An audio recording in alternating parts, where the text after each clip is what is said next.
I was saying, two European powers or two European nations which hardly had any colonial hold on India or no colonial hold, once the mission started, who helps them? Who helps them in terms of a significant piece of land on which to build a church and then a seminary?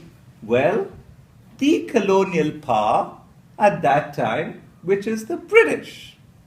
So the British collector offers the missionaries of the Basel mission land in the town of Mangalore on a hill, and in a very short time, the big Shanti church, which is now the Shanti Cathedral, interestingly, a church where Dr. Will Gaffney has preached a sermon and been translated into Kannada, and next to which is the Karnataka Theological College, the seminary, where students from this seminary stayed in 2010. This was built. So, fundamental question. What's going on within the European powers which are now in countries like India and Indonesia? I haven't even touched upon what's going on between the European powers in the great continent of Africa.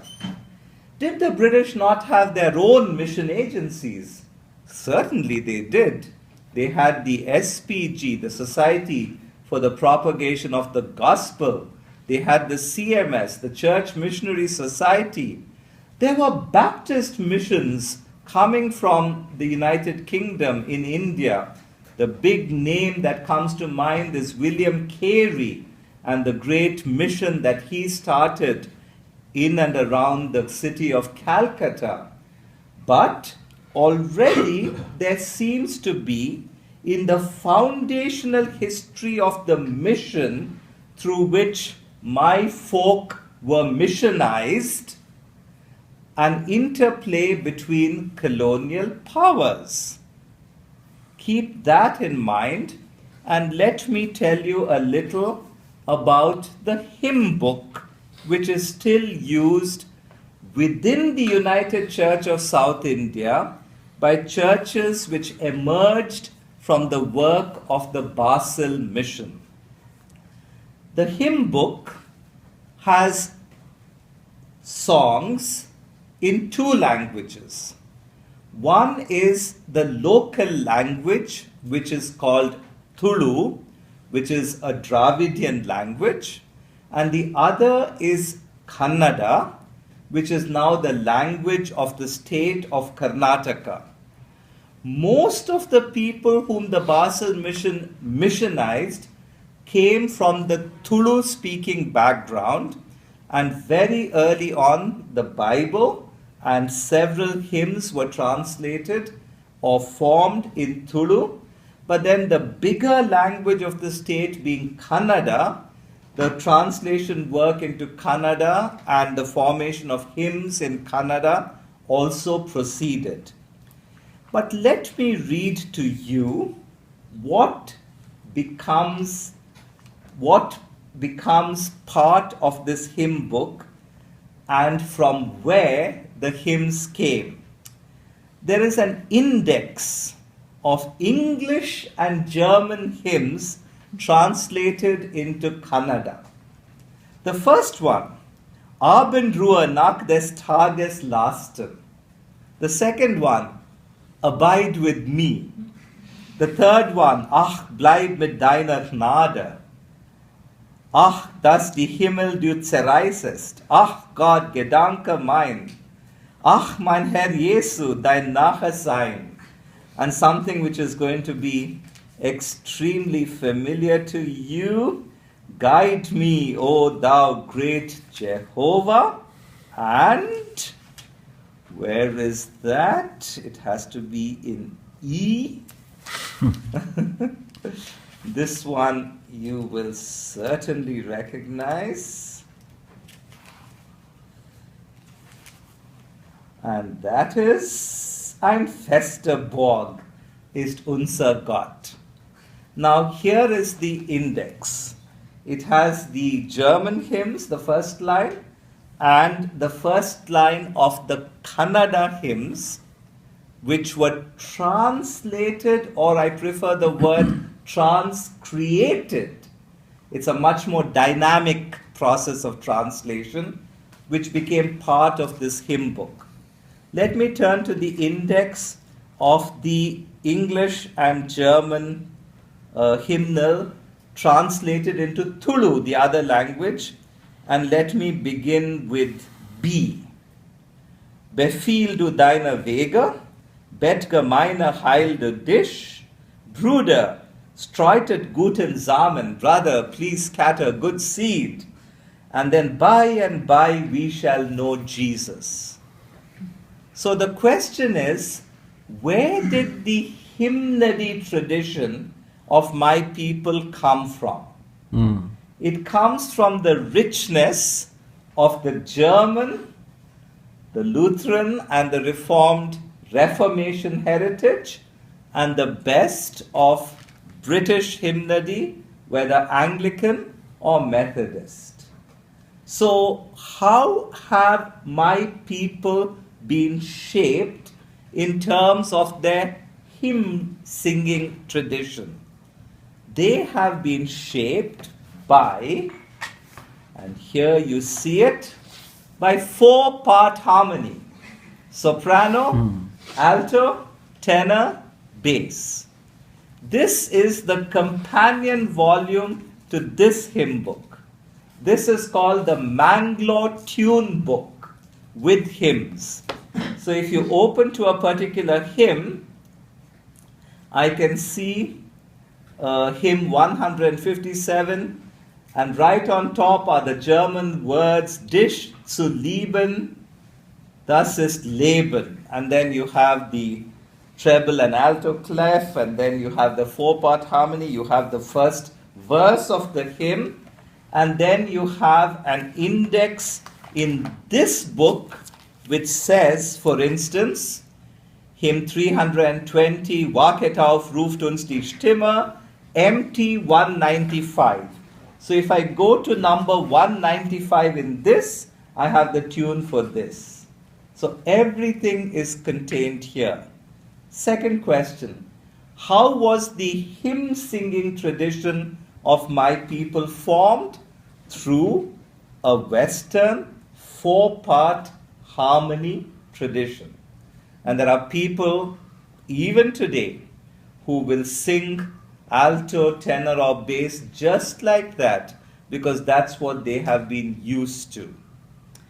In December, I went back to India after a gap of 4 years. The day after I reached, I attended a wedding in another town, in fact, the town where I was born, the town where my grandfather died and is buried. And in the church, there was a brass band. Not a Salvation Army brass band, something similar to that, without an organ or a harmonium or a piano. They played all 4 parts of all the hymns in perfect harmony. I was flabbergasted that tradition had continued right up into the present. There were young people, men and women, all playing those various instruments. In other churches, they have either a small organ, now it's more electronic organs, they have the violin tradition being kept up. So, am I betraying something? Am I not being an authentic Indian? Is there something wrong with me if my formation as a proud, free, post-colonial, independent Indian, if my Christian religious identity has been formed by 4-part harmony singing and by good translations or transcreations from German or from English hymnody? let's keep that question also aside for a few minutes and come with me to my second parish as well as my first parish. Now I'm no longer in Mangalore, but I'm in Bangalore. I'm in my home synod. I'm back as a young pastor amidst 5 village congregations, one of whom you met in the reading that you did for today. And then you are with me at my second congregation, which is a very large urban congregation in Bangalore. In fact, it's known as the mother congregation of the Kannada-speaking people in Bangalore. What's the hymn book and the prayer book that they use there? So remember, within the Church of South India, in the Mangalore area, the old Basel Mission area, we continue the tradition of Kannada and Tulu hymns, basically from the German and English hymn singing 4-part harmony tradition. There was one difference when I got to my first parish and then my second parish. We also had a hymn book. The hymn book also had 2 parts. But unlike this hymn book, which has 2 parts, which are basically 2 languages, Kannada and Tulu, this only has hymns in Kannada. But not just hymns. The first part, sure, it's hymns. You have hymns borrowed from this hymn book. We have hymns translated by the missionaries who were in Bangalore and its surroundings. That is, missionaries from the London Missionary Society, missionaries from the Methodist Missionary Society, Anglican missionaries. So you have even more hymns. Again, you have good German hymns translated. Abide With Me is a perennial favorite in any hymn book. That's over there. But then there is a second part. And if you look at the cover of this book, it says Kannada hymnal and Kannada lyrics. I'll come to that. In my own mother tongue, Kannada Sangeeta mattu Kannada Kirtanegalu. Sangeeta, song. So that's hymns, what we are familiar with. The hymns in the first part of the book. What is this Kirtane or lyric, which is not in the Basel Mission hymn book, but is in the hymn book used in the churches which worship in Kannada and, for that matter, other Indian languages in Bangalore? What are these lyrics? The lyrics are the so-called indigenous hymns. These are the Indian hymns sung to Indian tunes, accompanied mainly by a hand harmonium. You keep blowing the little bellow with your left hand and playing the melody with your right hand. As a matter of fact, in this seminary, there was a student who became a Lutheran mission developer called Edwin Fernando, who has actually sung many lyrics in the LTSP chapel. Unfortunately, when he left, that tradition did not continue. In fact, Mark Mummert, who was the seminary musician here at that time, included several such lyrics during our Advent Vespers a couple of years ago. Sometimes an institutional memory is as long as a person, and when the person leaves, the memory fades. Be that as it may, the lyric tradition is accompanied, as I said, with the hand harmonium and the tabla. And several of you know what a tabla is, the Indian drums. It also has in larger churches some kind of bongo drums. Sometimes the hand harmonium has been replaced by the electronic keyboard.